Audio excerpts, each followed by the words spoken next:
Even if you try to make things difficult for us, it won't cost you much. After all, it's your money and we're just poor folks from humble backgrounds. I sighed as I finished the final check. You're closing your account, correct? Go ahead. Your mocking tone and the disdain in your eyes made me sick. I decided it was time to show those who judge others based on their background a taste of their own medicine. With that thought in mind, I smiled. My name is Lily. I'm a 29-year-old office worker, currently living a peaceful life with my mom while working. My dad passed away from an illness when I was young. His chronic illness had worsened early. My father, who was involved in various businesses, was always busy with work, out early and back late. Even so, he treasured his family time, and I have fond memories of playing with him on his days off. Mom and I were initially shocked by Dad's death, but Mom, not wanting me to feel lonely, cherished our time together.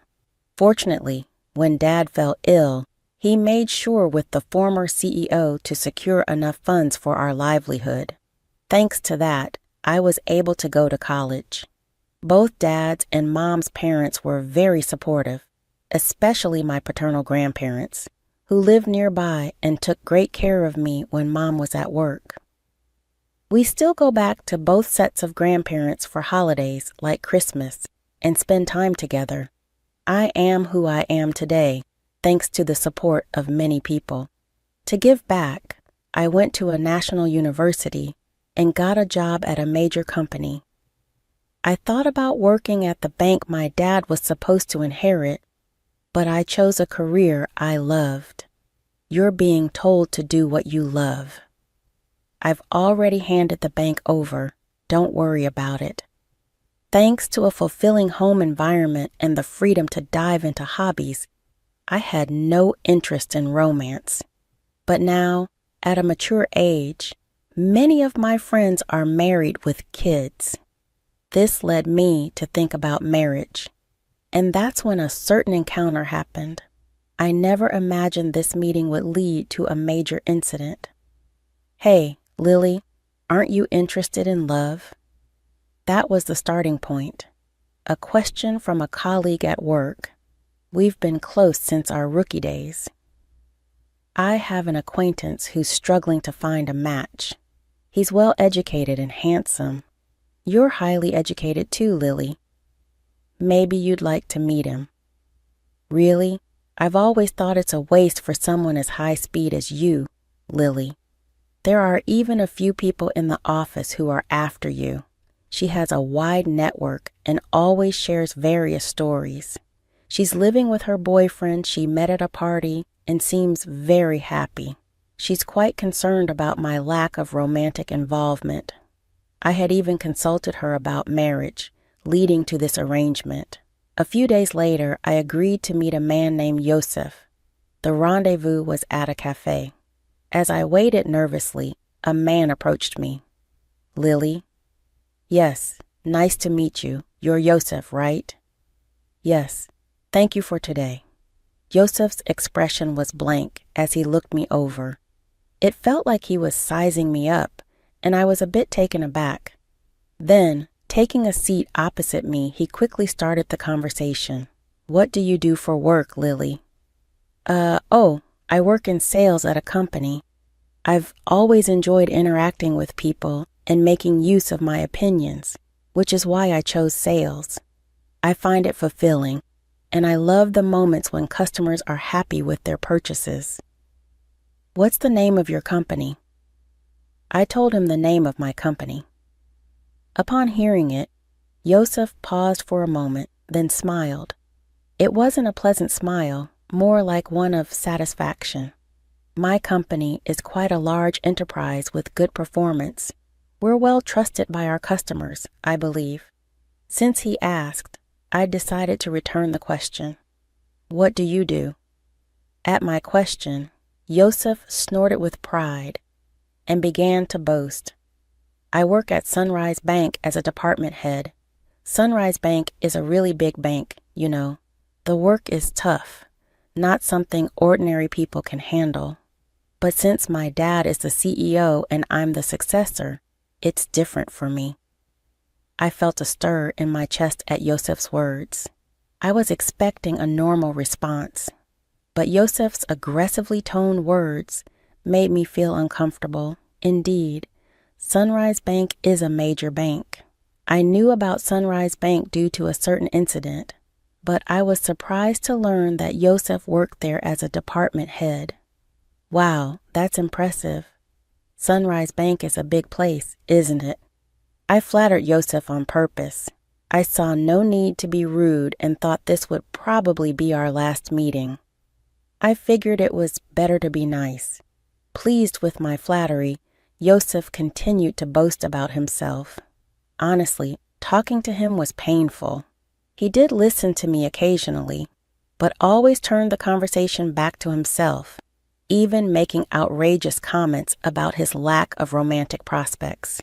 I'm quite popular, you know, but it's always people who don't match my family background or education level that come to me. I thought the problem might be his attitude, but I had already decided not to meet him again after informing my friend. As time passed, Yosef, still looking satisfied, made a suggestion. I'd really like to meet your parents. Huh? But we just met today. That's exactly why. Parents' excellence is important, especially if we're going to date, right? Inside I screamed, I have no intention of dating you. But he seemed oblivious to my discomfort and kept pushing forward. When are your parents in? Are you available? I'll have to discuss it with my mom. What about your dad? As Yosef pressed on, I felt a growing sense of disgust, but couldn't find the strength to cut him off. My dad passed away when I was young. At my words, Yosef narrowed his eyes. Suddenly waiting for him to speak, Yosef just said, I see, and fell silent. Well, send me a date that works for you later. I'll adjust my schedule.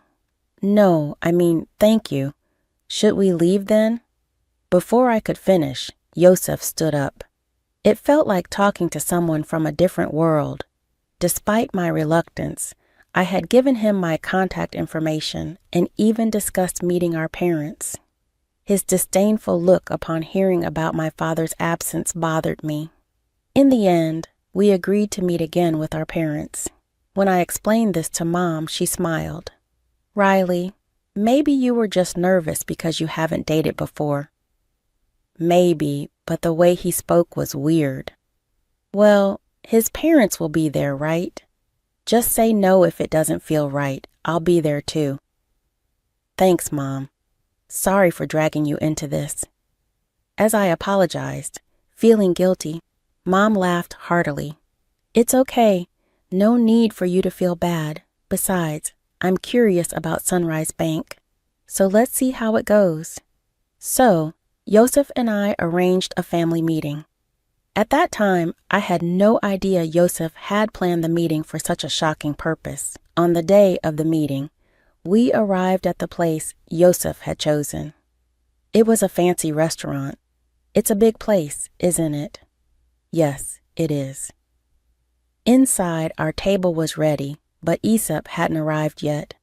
We entered and waited. Shortly after the scheduled time, Aesop and his family arrived. Sorry we're late. The traffic was terrible. Nice to meet you. Thank you for today. Yosef's family unapologetically took their seats. Irritated but not wanting to start a fight, I initiated the family meeting. After some time, Yosef's mom, Morgan, with a sly smile, spoke up. So where is your father? Is he coming later? I looked at Aesop, but he just smirked dismissively and said nothing. I had already told him my dad was deceased. Morgan acted as if she didn't know, despite having agreed to meet our families. Mom quickly responded.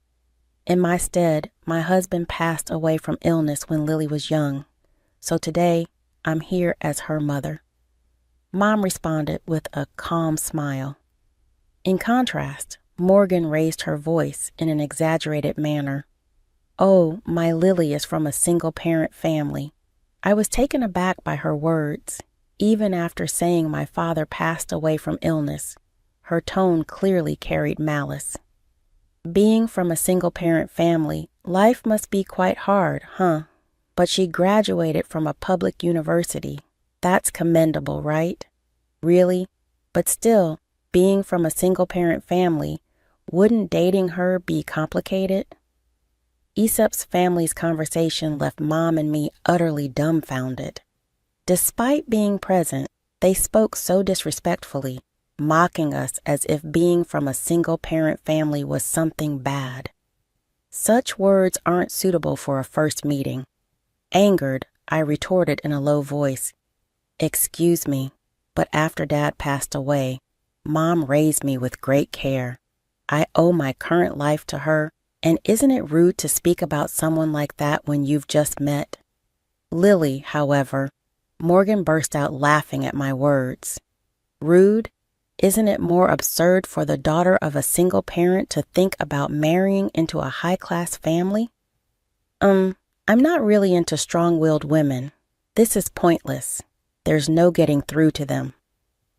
Thinking this, I just stared at them in disbelief. I had high hopes since she works at a major company. Well, you'll eventually carry on. Sunrise Bank, so maybe she's not quite at your level. As they hurled more insults, I felt no need to listen anymore. Trembling with anger, Mom glared at them. "Did you invite us here today just to look down on us? I've heard from Lily about the other day. You're enjoying berating us for being a single-parent family, aren't you?" It was the first time I heard her speak so sternly. "Please stop with the accusations. It was just a little teasing, right? No one feels good being mocked, and all your remarks are condescending. We have no intention of listening to this any further." Yep's family looked displeased at Mom's clear statement. "Presumptuous for commoners." "Commoners, huh? Indeed, that may be the case, but this has made up my mind," Mom said. Yep's family looked briefly surprised at Mom's words, then burst into laughter. They seemed to be thinking, "What can you possibly do?" Mom sighed and began to speak. "Actually, we have funds deposited with your bank, but we don't wish to entrust them to people like you." "Oh, really? But we don't know your name, so it can't be much, right? It's probably insignificant," they replied. "That's right. Even if you try to trouble us with your funds, it won't really affect us. Low-class poor people are not needed," they continued. I realized that even Mom's last attempt at reconciliation was in vain, but they continued to speak disdainfully. Unaware, I sighed and made the final confirmation. "We're closing our account." "Okay, go ahead," they said, with a mocking tone and clearly disdainful expressions. Yosef's family looked at us. I thought to myself, let's make those who judge others by their background suffer a bit. I smiled at the thought. Is that so? Then we will proceed as such, and please consider this meeting never to have happened. Of course, we had no intention of marrying a daughter from a single-parent family. Well then, we will take our leave now. Mom and I stood up.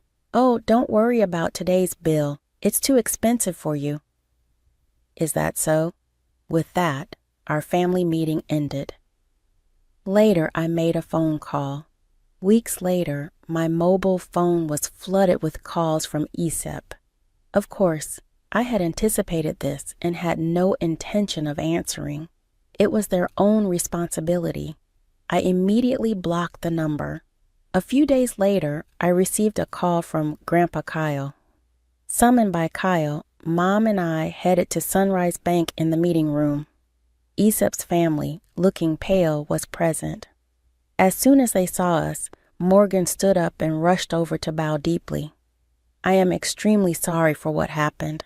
I didn't reply to Morgan's words. I just smiled and began to speak. What exactly are you apologizing for? At my words, Morgan bit her lip hard, trembling with anger. That's understandable. There are too many things for which they should apologize. That's probably why she's feeling so frustrated. This whole situation started because I said we would close our account that day. Our account wasn't particularly large. Closing it wouldn't have caused much damage. But Kyle's case was different. Kyle managed the inheritance left by my dad at Sunrise Bank for our benefit. Kyle also had his own account there. If all accounts, including Kyle's and my dad's inheritance, were closed, it would total about $7 million. In other words, their disrespect decided the closure. And importantly, Kyle is the former CEO of the bank. Dad was supposed to take over the bank, but passed away young, so the position went to Scott. I didn't know that Lily was related to the former CEO. Scott, looking anxious, pleaded as if making an excuse. But that's no excuse. Even if they didn't know, their prejudice against our family is their own fault. You mean, if we were relatives, you would have treated us differently? Hey, don't talk to Dad like that. It's your fault for not telling us from the start that your grandpa was the former CEO. I don't have any obligation to tell a stranger like you that. Besides, you were the one who started it and made fun of us.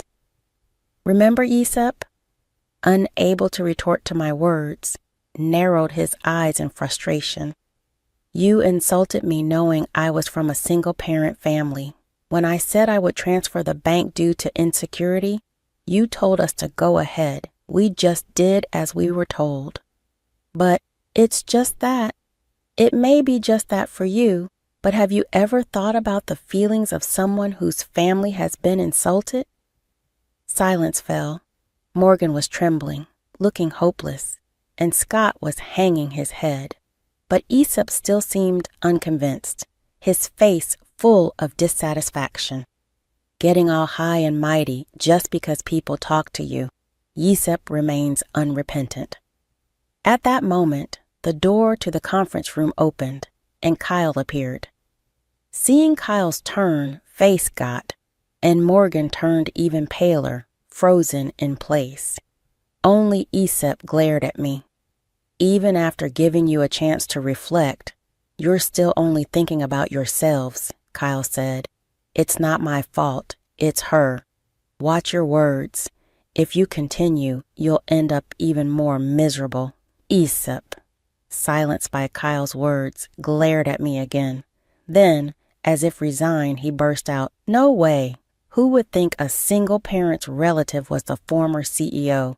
You knew I was the future CEO and came to the family meeting just to mock us." Aesop, be quiet. Kyle glared sternly at Aesop, who was breathing heavily. Future CEO, huh? Kyle then turned his gaze to Scott. Scott shrank even more under Kyle's gaze. I understand wanting to leave the bank to your son, but now that I know his mindset, it's impossible for him to continue as CEO. That's ridiculous. Over something like this? Scott started to retort, but sat down again under Kyle's gaze. You still don't understand that your attitude is the problem. Though I'm retired, the board will decide. If you have something to say it to them. Remember, we recorded the previous conversation in this one. Don't forget that the voice recorder will serve as evidence. I took out a voice recorder in front of the three. Impressed, I played the recorder. It started playing back our conversation from the other day. How dare you prepare something like that? It's unfair. It was just a precaution, but remember, you forced me into this situation. Aesop had nothing to say in return, and their faces turned pale. Thank you. We'll handle it from here, they said. So Mom and I left. Ultimately, Kyle didn't transfer the funds, at least not officially. Scott was removed from his CEO position, and Aesop was demoted. Seemingly unable to handle the blow to his pride, Aesop resigned voluntarily. Kyle's influence in the financial industry meant Aesop would struggle to find work in the same field again. Whether Scott knew this or not, he seemed determined to work until retirement, but Kyle said it would be tough for him both mentally and physically.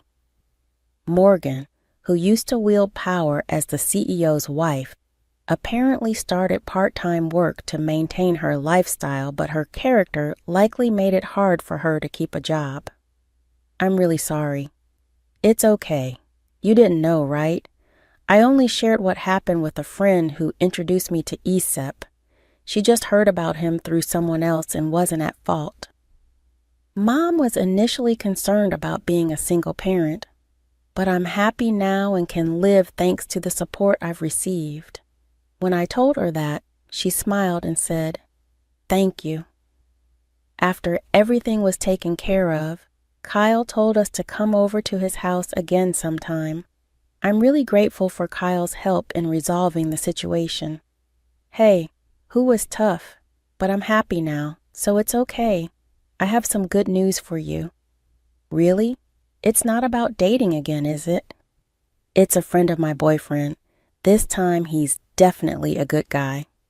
I'm not interested in dating right now, but I'm satisfied with my current life. I want to keep cherishing those who support me, and maybe someday I'll meet someone I really click with.